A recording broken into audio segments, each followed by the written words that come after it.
Hey everybody, welcome to We Run on Reruns. I'm Amanda and I'm here with my brother Eric.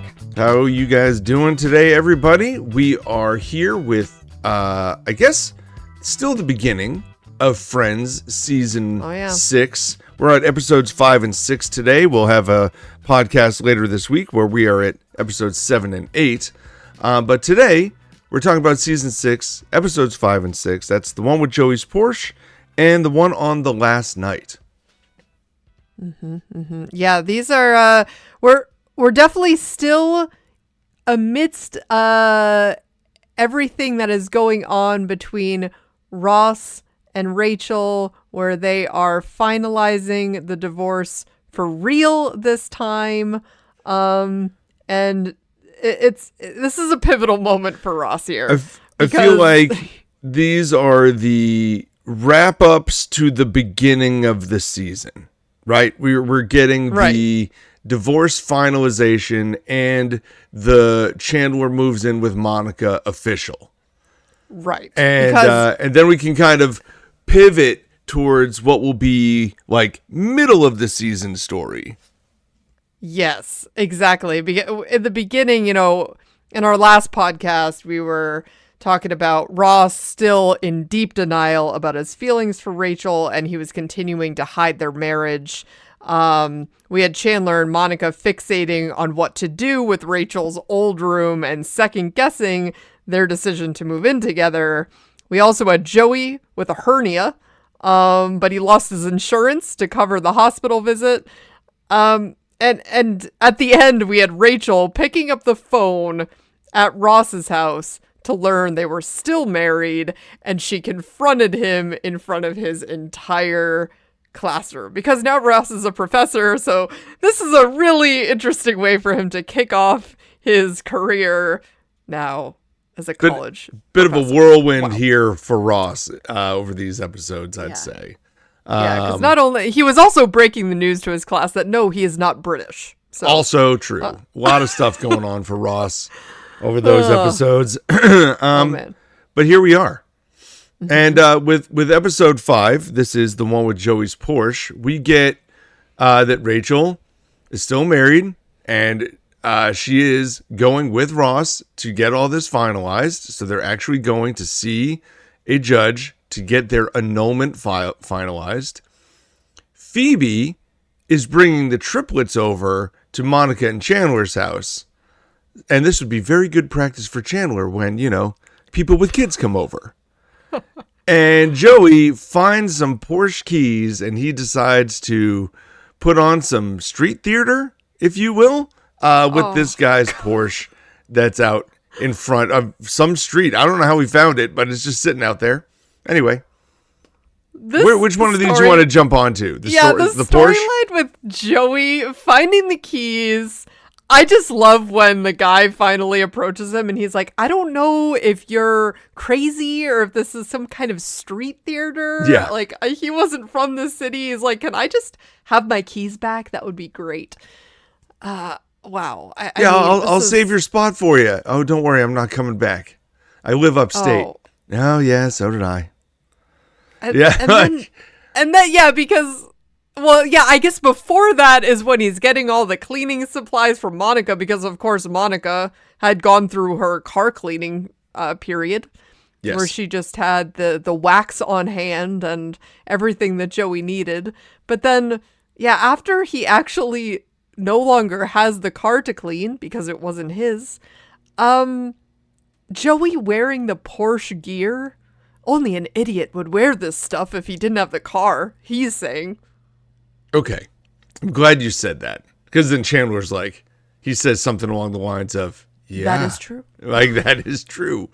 I feel like in season 6, so far, we've seen a number of these instances where I feel like the Friends writers are doubling down on these are the character flaws for these people. Joey is coming out of the gates in season 6 really not smart. Like, I feel like he's I know we know this throughout the time, but I feel like the the lack of awareness on some of these things is really being hammered home with things like that. Only an idiot would wear these clothes if they didn't have the car. Yeah, because this is and at the same time, like Monica is cleaning the car outside. Like she's got all the gear because she's cleaning the car outside the apartment. And Chandler's like, and? She's like, well, and 6 others. He's like, there you go. And it's like, we're going to hammer home that Monica is very particular about where everything goes. And that is also something that we will talk about later. But this whole idea of like each of their character flaws, all 6 of them, I feel like get like emphasized here. So we start seeing when we see these like caricatures of what these characters are over the years, they're like stamping it in right now in front of us in season 6. Yeah, because this is right on the heels of Joey finding his hand twin, which, yeah, so they are just doubling down on that. You're absolutely right. He had the image of Joey standing there with the balloons, too. I feel like that was sort of the beginning of it, because it's like, oh, yeah, this is not your big break. You are left now in the desert with balloons, and that's it. And then the hand twin, and now we're with the Porsche. Or Porsche, sorry. Yeah. But I do appreciate how Phoebe kind of came to his defense when Chandler is giving him a hard time about wearing the Porsche gear. She's like, well, only a genius would swallow a sonic blaster gun. Yes, and I will Chandler. say, wow, this situation with Chandler and Krog, so bad, flies in the face of my theory a little bit.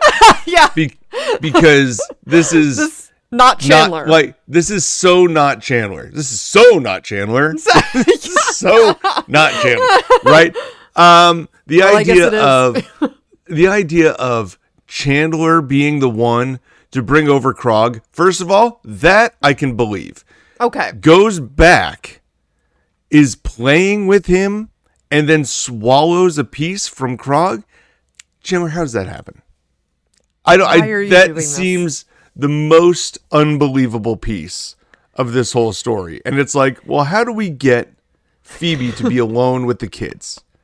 And the idea is, well, Chandler's got to go to the emergency room because he swallowed a piece of a toy. Mm-hmm. What? Like, I just don't know about that. Monica saying, yeah, this whole time we were focused on the babies and no one was watching Chandler. It's true. Nobody was watching Chandler. He's not ready for this. Yeah, well, I think, was that part of it, you think? Maybe he was just having a little bit of a freak out moment and, I don't know, was clearly not being himself because of that. I don't know. Yeah, I don't know, but I do appreciate just, going right into more of the dynamic between Monica and Chandler about the babies coming over, because when they have to leave for the ER, Phoebe is left alone in the house with the kids. When Monica and Chandler come back, the apartment is a mess. There is just stuff everywhere. There's paper towels that are strewn across the room. The curtains are like, I don't even know how all of this really got to be that much of a disaster. But listen, there's 3 babies. She managed to get it all handled at the end of the day. But Chandler had to end up talking Monica off the ledge because she comes in and she's freaking out about the mess. And he's trying. He's doing the best he can. Because she comes in, sees the mess, and he says, in the apartment was the scene of Phoebe's triumph. And Monica just doubles right down on it. Yes, and that's so true. I shouldn't freak out because this is what it will be like when you and I have babies. When will that be? Baby, would you look at this mess? It was a very good pivot for Chandler trying to be a friend and then freaking out over his relationship status immediately. I do like that section of that scene for sure. It's probably the funniest part of that whole watching the babies thing, because I'm still trying to figure out how one baby can get away and get into a drawer, and then the other two babies are just gone. Those babies, what are they on? Are they on skates? What's happening? Babies do not move that fast when they're not even walking. We got some very active stage crew helping out with this maneuvering, and I appreciate the camera work where you can't see anybody doing anything and they're just cutting and pasting and moving people around. No, this is so unbelievable. These babies can barely move, let alone get into a drawer. Where's the playpen here? They needed some type of enclosure. They had playpens. Right? Yeah. They had playpens. What is happening? They had playpens way before Friends. So yeah, they need one in this apartment badly. Like, that should have been a no-brainer. But, hello. But here we are. I will say, going back to Joey's storyline, yes, as we're about to pivot into Ross and Rachel, one of my favorite things is the little crossover moment that happens there, where Joey is standing on the side with all his Porsche gear, and he's got his keys, and Ross and Rachel are coming up after their failed annulment, and he just looks at them as they're yelling at each other and goes, "Hey, how are the Gellers?" And Rachel is so mad. And then Ross, of course, looks at him and goes, "What, did a Porsche throw up on you?" Yes. Like this little interaction where it's like storylines crossing in the night. They didn't need to write that scene in, but I love that scene. Yeah. I think it's good to see like two things happening at the same time. Yeah. Where we see other scenes where time seems to be weird. And there's definitely one of those, not today, but we're going to talk about it next, later on in the week. Yeah. I know, because they're looking at Joey as anyone would. They had no idea. They had no context to why Joey was dressed up this way. They didn't know anything about the car up until this point, because listen, this episode kicks off with Rachel and Ross coming in to the apartment. Everyone else is there, and Rachel is just saying, "When were you going to tell me after the birth of our first secret child?" And I love Phoebe's reaction. "Oh my God," trying to act like she didn't know. He's like, "Phoebe, I told her that you know." And the cat's out of the bag there, Phoebe. More lies. More lies. Yeah. It's Ross still trying to explain he did not want another failed marriage. And Chandler saying, "At which point did you consider this a successful marriage?" That right there is the loophole in this whole thing. Right. Like, Ross, you didn't want a third failed marriage. We get it. I understand. You don't want 3 divorces by the time you're not even 30. Yeah. But you can't force this marriage that you yourself didn't even know about just because it's the third one. Yeah. That's not how that works. No. And so I don't understand how someone like Ross would even think that this is a reasonable outcome. Like, what's the end game here?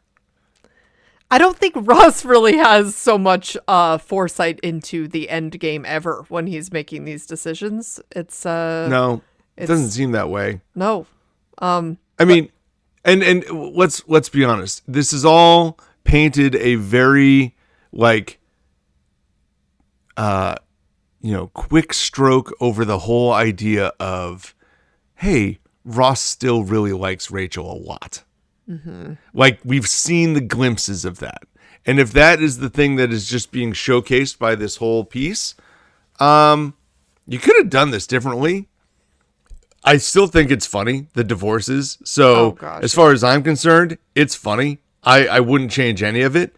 But Ross's thought process on how this was a success is, I don't understand that concept whatsoever. No, and Chandler also checks in with them. "Just for my own peace of mind, you're not married to any of us, are you?"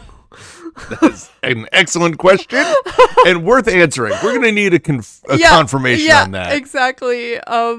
But I also appreciate then the callback, because Rachel is telling him, "Listen, I've never been this angry before." And Ross is saying, "Well, how about the time I said we were on a break?" Ross, what are you doing? Yep. But we do have the nice wrap up moment right after that, where Rachel is kind of explaining it was my idea in the first place. Yes. And she does remember that. And right before actually she cops to all that, she's explaining how she would never do anything so crazy. And Ross starts rattling off things. You flew all the way to London to break up my marriage. You told me you loved me after I was married. And she says, why did all those things? Because I was still in love with you. And he's like, yes, this is different. This is very different. And it's like, you can let that just hang there. And Rachel recognizes it immediately. Yeah, of course. And so this whole thing. And that's when she is now the unspoken. Yeah. It is now like this whole unspoken concept of, well, Ross still really likes Rachel. And we're just not going to say anything. And after he put that out there is then when she confessed, hey, this was actually my idea. Because she's realizing, oh, he's very vulnerable in this situation. He actually still loves me. And she's recognizing that that's out there at this point. And he comes back. So if you think about it, this was all your fault. I know I divorce a lot of women, but yeah, I never thought I'd be divorcing you. And they both agree. So it does end up really coming around. I appreciate also, though, earlier we had the scene with the judge. And this is when they're still really going back and forth. And Rachel is trying to convince the judge at first that he's a drug addict and he's gay. And they were unable to consummate the marriage, and she's like, "Well, that makes sense." And this was quite a scene, wasn't it? In the courtroom. Yeah. So they obviously, after all of this is said and done, they don't qualify for the annulment because they had already been in a prior relationship. This was ongoing. The more she's really listening to them bickering back and forth. Yeah, apparently that's outside of the annulment parameters. So, when do you think the courtroom reporter should stop typing? I think their job is to always continue typing. I think if you could command them to stop typing, that would kind of defeat the purpose of the courtroom recorder. No, I no. So, but I mean, once the judge had said that they don't get the annulment, is that the end, or do you feel like he was in the right to just keep typing everything that Ross said, no matter what? No, throughout the entire meeting. I think that's the whole point of the stenographer. I think that's their job, is that throughout this session, they're recording. I fully agree. They're recording it. Stop typing. I'm on board. I'm on board 100%. Yeah. And I like how Rachel's like, do you see what you're keeping me married to? And it's like, well, no, nobody's keeping you married. We're just telling you can't get an annulment. You have to get a divorce. Oh.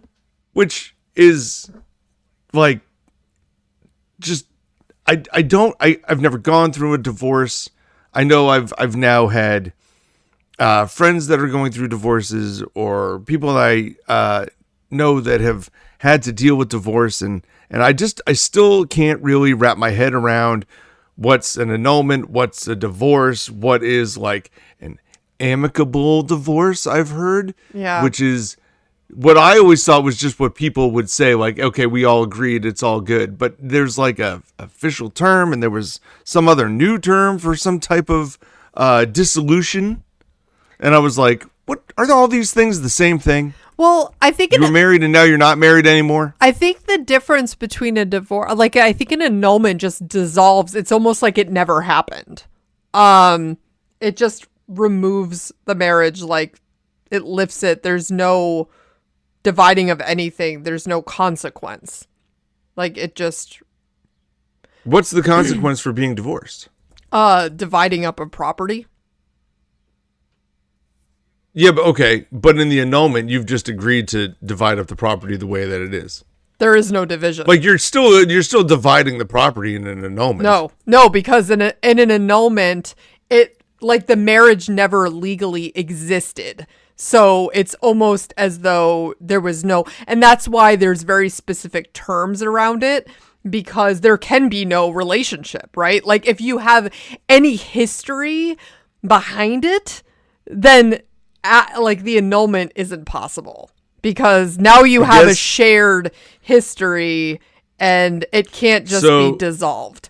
I hear what you're saying. To me, like there was never a marriage in an annulment. It just never happened. Right. Yeah. Right. But I would argue that if you are dating someone and you're boyfriend and girlfriend or whatever you want to be, and you are no longer dating, if you've been dating for a while, there is property that both of you are probably connected to. And you've still got to figure out how to break that down. And that's why in this situation, when she learned of even their prior relationship, even though they weren't married for long, that's when she's like, well, you guys don't qualify, because there is that shared history, right? It's kind of just looking it up. And the key difference is that an annulment erases the marriage while a divorce dissolves it. So one is like, it never happened. There's no history. It just never occurred. It has to be such a short period of time to get an annulment, because to me, as soon as you're married, everything becomes joint. Right. Now, I know not everybody feels that way, but like that's how I view it. And so it doesn't take long for property to become both. Right. Yeah. Yeah. Interesting. Yep.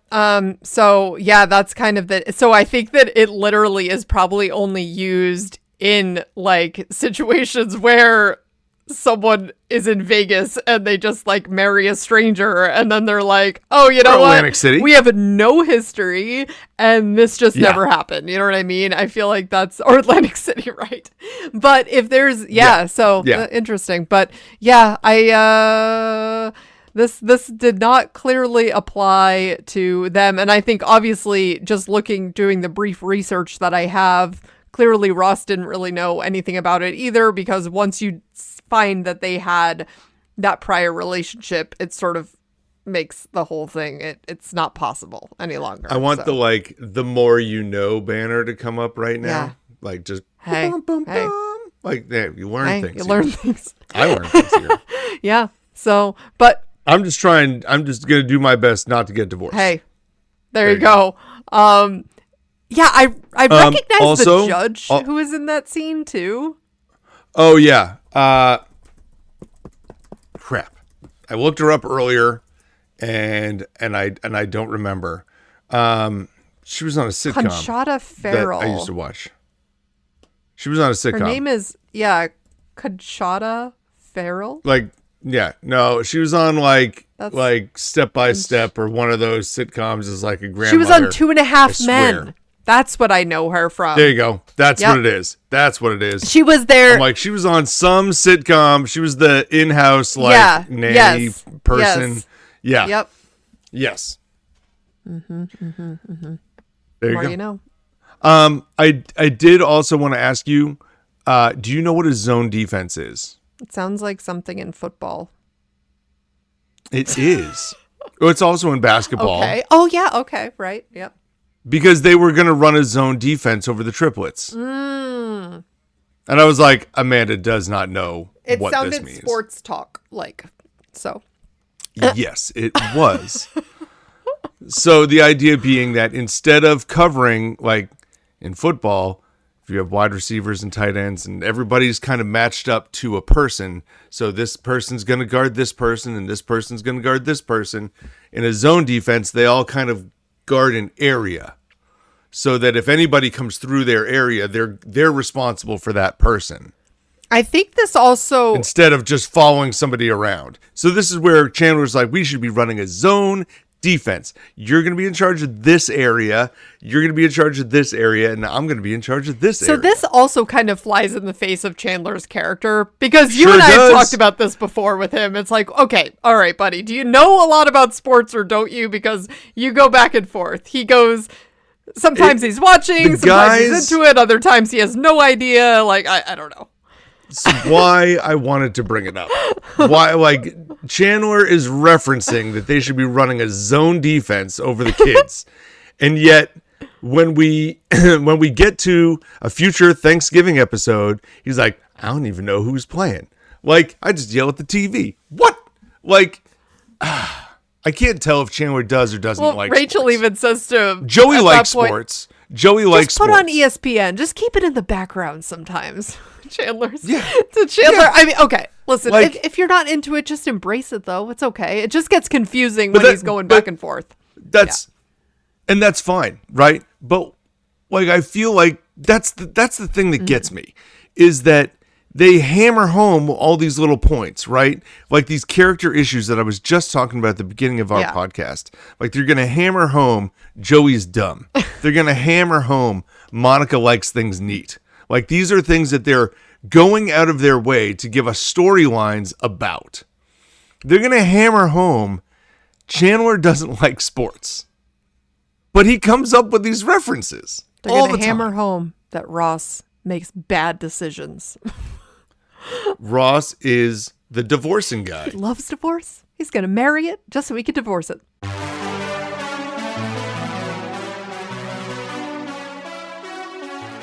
And with that, we move on to the next episode, season 6, episode 6. This is the one on the last night, not with, not where, the one on the last night. And this is essentially the one where Rachel is moving out of the apartment. The guys are hanging out for the very last time, doing nothing. And Ross has got to make a fake Ben. Yeah. Because unfortunately, Rachel's not ready. And I have to say, this is the fastest thinking Rachel may have ever done in this entire series, where she comes in and Monica walks into the room and is like, you haven't packed at all. Yes. And she's like, surprise. I hate packing and you love packing. So as a gift to you, ta-da. And it's like, and Monica just buys in hook, line, and sinker. Yeah. And yeah, it's Phoebe something. running out to the guys. It's too especially- late for me, but save yourselves. Like, Phoebe, you can do this. Oh, I already have plans. Yeah, you have plans with us. Yeah. Like, that's true. That's unfortunate. I did.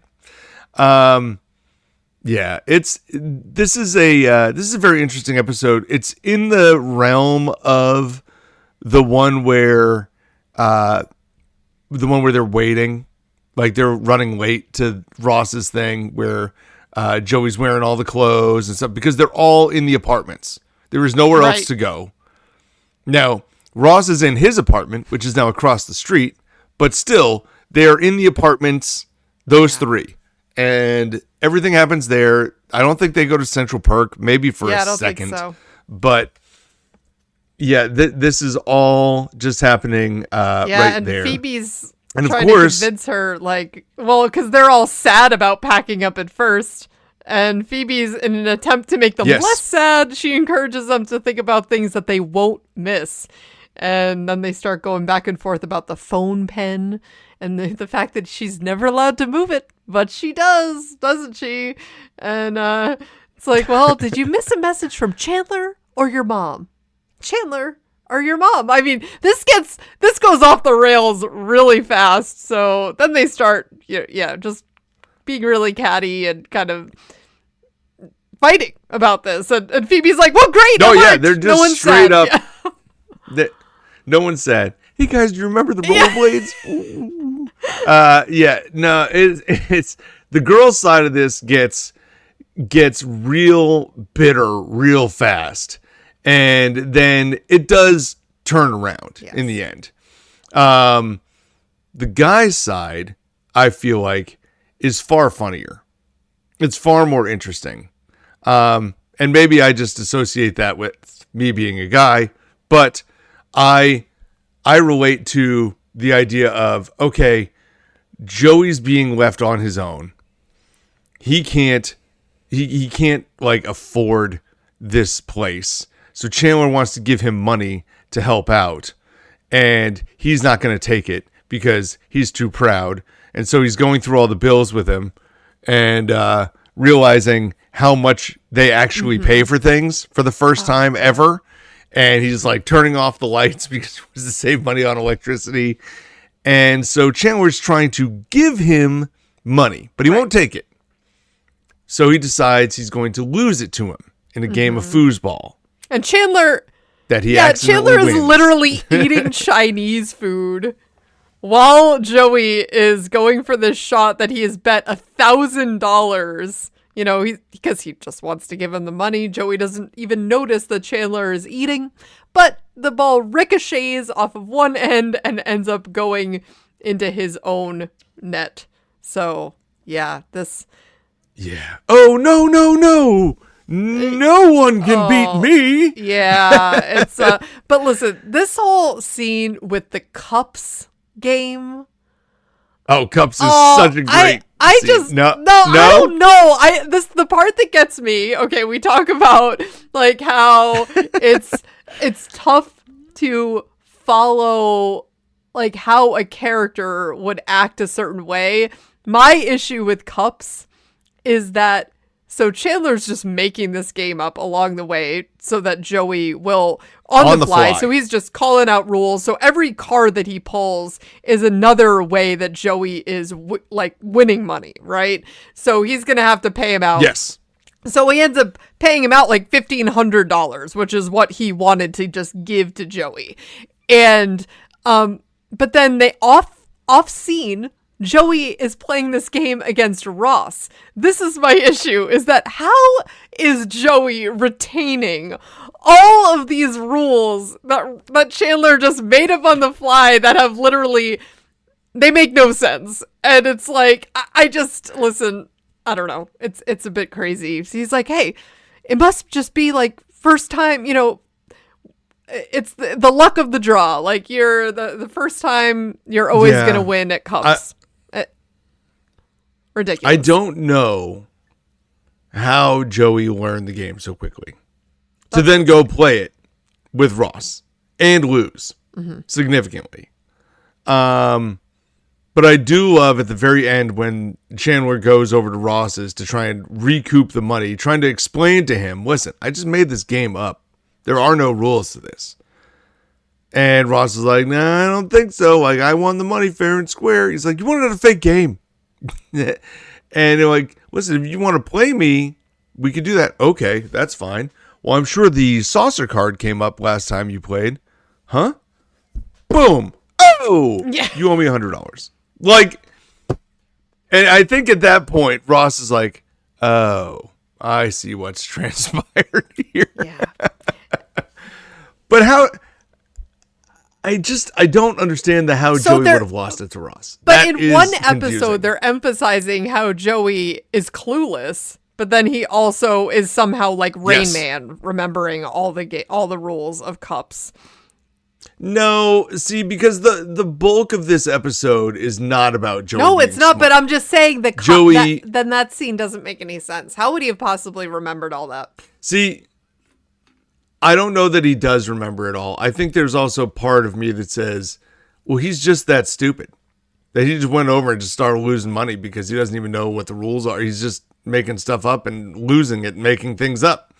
Like, because there's nothing else in this episode that points to that. Even Joey sits there and says at one point, listen, we talked about the bills. You wanted to give me money. I didn't take any of the money because I don't want to pay for it. You're trying to give me money again, you know. Then we had our last night. We did a little gambling. Nobody tried to give anybody any money. No, but listen, but no, he comes though and he repeats the rules back to Chandler. He's like, and then he pulled the 2 of clubs, and then he like pulled the I'm not even remembering all these ridiculous rules that Chandler came up with. You got the sitting down bonus and the double up card and the whatever. Yeah, but then at the end, when Chandler is offering to buy the big white dog to give him the money, then Joey does finally pick up. Wait, are you trying to give me that money again? Yeah. From the beginning, though. Not from any of the gambling. The No, gambling he's like, was see, not we him had a trying good to give him day. money. No one was trying to give each other any Yeah. money. And it's I don't know. I don't know about this. But that's whole what I'm storyline. saying. There is a little bit of a disconnect, but at the same time, you could also argue that Joey's so dumb that he lost all the money. He doesn't even know what he's doing with it. But I'm gonna stand on that one. I think that's how that went, because you're right. Otherwise, Joey's Rain Man with cards, and if he was, I don't understand how he wouldn't have picked up on the losing to Chandler in the first place. Yeah. Well, I also, going back to the girls, I do appreciate when, Monica is also taking her jabs at Rachel, where she's saying, oh my God, I love Ross. I hate Ross. I love Ross. I hate Ross. She's like, I can't meet anyone. I guess I'll just stumble across the hall and date whoever I find there. Rachel is saying to Monica, it's like, wow, deep cuts to each other. Those are deep cuts. And that's when Rachel starts just unpacking. She's like, I'm not moving. You're moving. Yeah. At which point I would go, wait a second. How are you not moving? Yes. Like, there's no way you're not moving. Sorry, Rachel. Deep down, you're all really sad. Deep down. And that's where, I feel like this episode really emphasizes the point of, this is Monica's apartment. Oh, yeah. It's not like was her grandmother's apartment. Yeah. That's the thing. We have to remember, she didn't just pick up this apartment. This is hers. It is her grandmother's old apartment. And so this is like a family passed down thing through rent control. That's how they explain them living there, basically. This massive apartment. It's rent controlled. So, yeah. Right. So that's the catch, is that this is hers. This is not something that she would just move out of and that somebody else gets to pick up. Like, they can't just trade it between them the same way that they can't do that with, Phoebe's apartment or Ross's apartment. Like, Ross has moved 3 times already since we've seen him. So, well, we also learn in this episode, and it's only mentioned very briefly at the beginning, that Rachel is moving in with Phoebe. Like, you don't really see that arrangement being made, but it's just mentioned at the beginning, and then now toward the end, when Rachel and Monica are going back and forth, and Phoebe's saying, like, listen, I don't even want to live with Rachel anymore. You guys are so mean to each other. And that's when Monica starts telling her about the good things about living with Rachel again, to try to smooth that over, because, she wants Chandler to move in, and he is moving in, so they need to figure this out. But yeah, it's so that I do really enjoy the episodes that we're gonna see coming up with Rachel living with Phoebe as well. Those are really funny. Same. I think all 4 episodes we're covering this week are really, like, they are solid Friends episodes as far as I'm concerned. And let's get to the ratings and we'll see what happens. All right.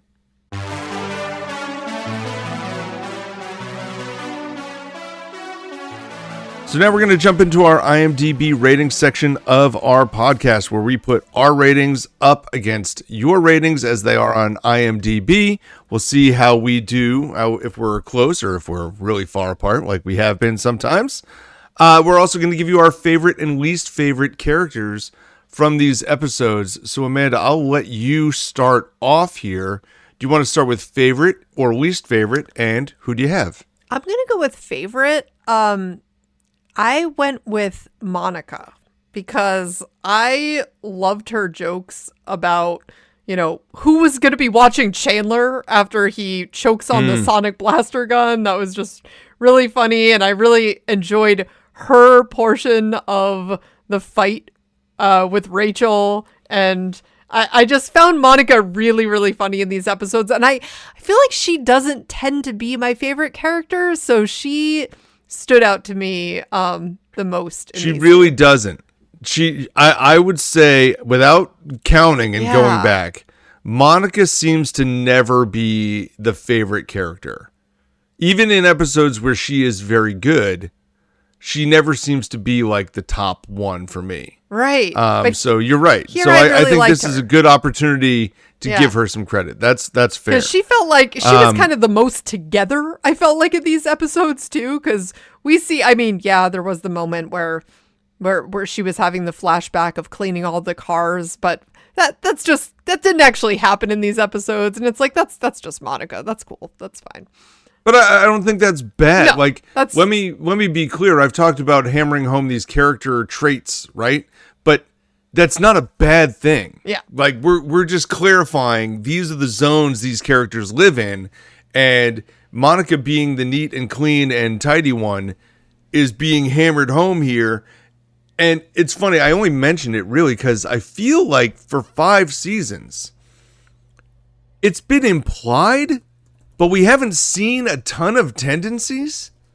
You know, like, everybody just says, oh, Monica's super clean. She likes things the way she does. But I don't feel like it's really been, nailed down as well as I thought it had. And now here we have this, and we have our next couple episodes. We see it again, and we see it again. And it's like, okay, this is where we start really defining it. I feel like we do. I think it's not just cleanliness, though. To me, it's always more about Monica needing to control the situation and just really competitive and always winning. Like we already had where Chandler's having to kind of smooth things over, saying like making the excuse about, hey, what if I told you were the best at being the worst?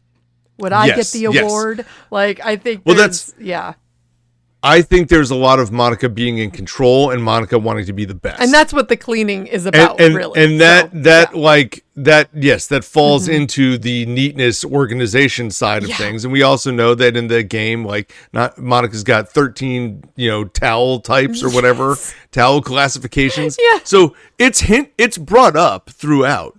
But I feel like we are walking into a few episodes in a row of them just go, hey, did you know that she likes things clean? Right. Like, this is for sure a thing. So true. We want to make sure that you know that. Mm-hmm. Like, and that's okay. I'm all right with that. Who was your favorite? So I'm going to go with Joey. Oh my God. And I think you probably are going to have Joey as your least favorite, and that's okay.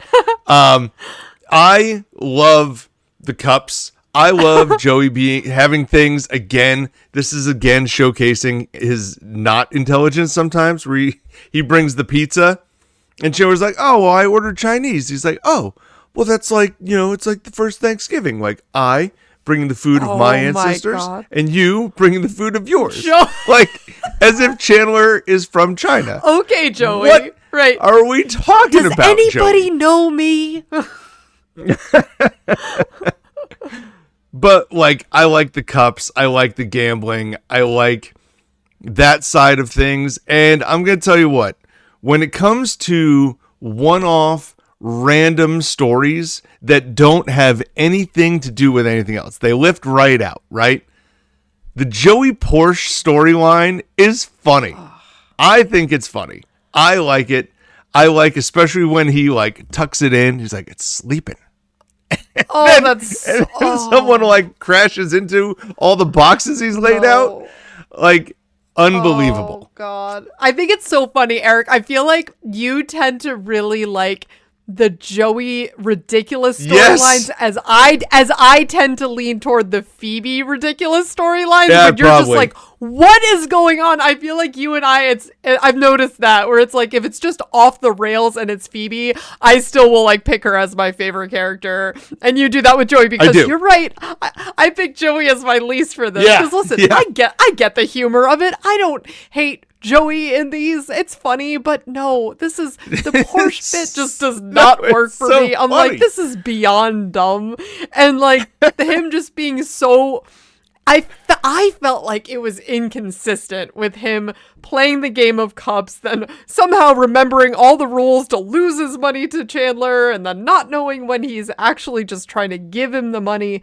I mean, but listen, I was also on the cusp going with Chandler as well, purely on the sonic blaster gun bit. Because wow, that is Chandler. that is a plausible answer. Now, I have not given you my least favorite yet, and Yeah, Chandler was on the cusp, and he is almost never on the cusp for me. Hold on, let me guess. Did you go with Rachel? I did not. Oh, Phoebe? No. Okay. All right, I'm gonna stop guessing. Well, you're almost out of people. I went with Ross. I know. That was next. And yeah. And like, here's the thing. Ross and his story with Rachel in the first one is good. I feel like Ross ends up coming out actually looking okay, despite his stop typing. Despite that, he's my least favorite, largely because of the next episode where he is essentially removed. And he is like dealing with making a fake Ben and sitting there. Oh, get your head out of your yeah. He really wasn't in it. Yeah. He was essentially pulled out of that episode because it wasn't about him. Yeah. It was about the everyone guys else, really. And and Joey needing the money and Rachel moving out, and they put Phoebe into the girls' storyline so she could like rectify the situation, which I think was smart. You didn't have to put Ross with Joey and Chandler. I think people are happy that he was not in there because you want to see the Joey and Chandler end by itself. Yeah, and I feel like it's always good to have Phoebe in with Rachel and Monica when they're fighting. Yes. We've seen that a number of times, and she's always like, you know, trying to smooth things over. And also the fact that, I mean, she is involved with this because Rachel's moving in with her. So it makes more sense to have her present with the girls than to have Ross present with the guys. And he was also just trying to not pack. But at the end. Well, I would have too. I would have come up with anything not to pack. I mean, I was actually surprised that Monica let Joey and Chandler off the hook, to be honest. Because that was real easy. Shocking. When they were like, well, we have plans. You said we're going to do nothing. Yeah, for the last time. And that was it. Okay. That was all they needed. And she's like, fine. I'm like, whoa, that was crazy. But, yeah. Anyway, it's not really because Ross did anything bad. The first episode, he was good, but I got to weigh both episodes together. And in the second one, he's just non-existent, really. It's not his fault necessarily. And that also goes to me saying, I like what all the other characters did. You know, I feel like everybody else was okay. Rachel and Monica and their fight was good. I know Chandler swallowed the blaster gun, but he also had redeeming qualities in the second episode, more so than, like, he and Ross, I feel like we're on a more similar track. Ross had a very good first episode, Chandler less so. So which one did you like better? Let's get into the ratings. Yeah. I'm giving the one on the last night an 8.7. That is my higher of the two. Okay. And I will give the one with Joey's Porsche an 8.4. And so, all right. Yep. Like, I actually sat here for a while and tried to figure out, do I want to give the one on the last night an 8.7 or an 8.8? That's where I was kind of like hemming and hawing. And to me, I was like, you know, an 8.8 is getting close to a 9. That feels like it's got to be like a real memorable episode. This doesn't have like that real marquee moment. Like the Cups game is not good enough to carry it that much higher. So I like it quite a bit. So I'm going to go with 8.7. The one with the Porsche, or with Joey's Porsche, I feel like is just a solid Friends episode. I have a feeling you might be a little bit harder on it than I am. I was going to say, I feel like, now I'm feeling a little harsh with my ratings, but listen, as far as the overall scores go, these still aren't bad scores, but for how I rate Friends, these are on the lower side for me. I did like the one on the last night more, just slightly. I still These just weren't my favorite episodes. Well, I gave the go one, ahead. Give me some ratings so I can write them the down. one on the last night, I gave an 8.0. Okay. And the one with Joey's Porsche, I gave a 7.9. I just... Oh, you almost had them similar. Yeah, But the one with Joey's Porsche, Okay. I just liked... I liked that one less, and I just really felt like the Porsche bit really didn't care for. The babies with Phoebe, I don't really... The only portion I really thought was really funny was Ross and Rachel actually going in to get the divorce with the stenographer and that whole scene. But, I mean, listen, still really funny. But yeah, I definitely on the lower side for Friends for me. And the one with the last night, I enjoyed... where it's all leading to, but as far as the episodes where they're all just in the apartments, it was on the lower side for me. Because you're right, Eric, usually I will rate those much higher. Yes. But I don't know. It was just something about the interactions. And Well, I think I the can tell Joey you- Chandler part I didn't like as much as you did, but yeah. I can tell you what it is right now. Why you didn't like it as much, or why it's not going to rate up into the 9s as far as I'm concerned, and that is because they put Ross on the sidelines. Oh yeah, that must have been it. Like- I like when Ross is right in the middle of if the Ross action. is in the action, it changes everything. But with Ross being just kind of off to the side and not really part of the story, this is to me about as good as you're going to get. And it's not going to get there. Like Ross needs to be involved, as far as I'm concerned, for it to be a big story. Now, he doesn't have to be the focus, but he's got to be more involved in like just housing a fake Ben.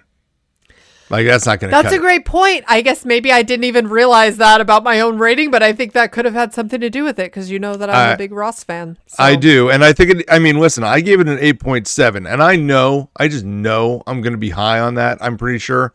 But Well, let's see. Yeah, I'm curious. but I do believe it's because of Ross. I think that'll be the case. Okay, All right. hold on. Okay. Pulling them up. And okay, so the one on the last night is in fact the higher of the episodes. Okay. It is an 8.0. Oh, that's exactly what I gave it. Wow. No. Interesting. Oh, I'm sorry. Sorry, I'm reading yours off my notebook that I wrote it down next to. Well, here's the problem. You'll see why, because I just wrote these down. So the one on the last night is the higher one. It is an 8.4. Okay. Oh, Joey's Porsche is an 8.0. Oh, okay. All right. So I was closer on that one to the people's rating. The 8.4, the one on the last night, that really splits our ratings. You gave it an 8.0. I gave it an 8.7. The people have given it an 8.4. I think that makes probably a ton of sense. We're probably a little too high and too low for our own personals. Well, then but I'm okay with that. Hey, that makes sense. Joey's Porsche, you were almost spot on. You had a 7.9. It was an 8.0. I gave it an 8.4 because you know what? I like Joey's Porsche. I think that's funny, and I'm sure it's not the one. By the way, you stand by that, Eric. I do. I will stand on that, but I will say that it probably shouldn't have been named the one with Joey's Porsche. I feel like this could have been named like the one with the annulment or something. Feel like they're this every now and then they go onto the weakest of the storylines and say I that's appreciate it. That. It's kind of like the one with Krog's blaster gun. That would have been a cool title. Oh gosh.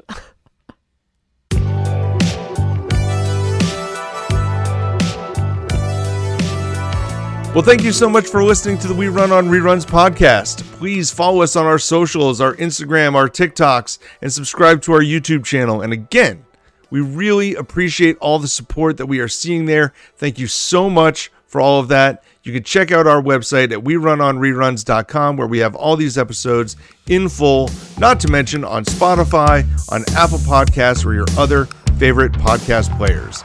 For Amanda, this is Eric. Enjoy watching Season 6, Episodes 7 and 8 for later this week. Happy rerunning, everybody. See you later, guys.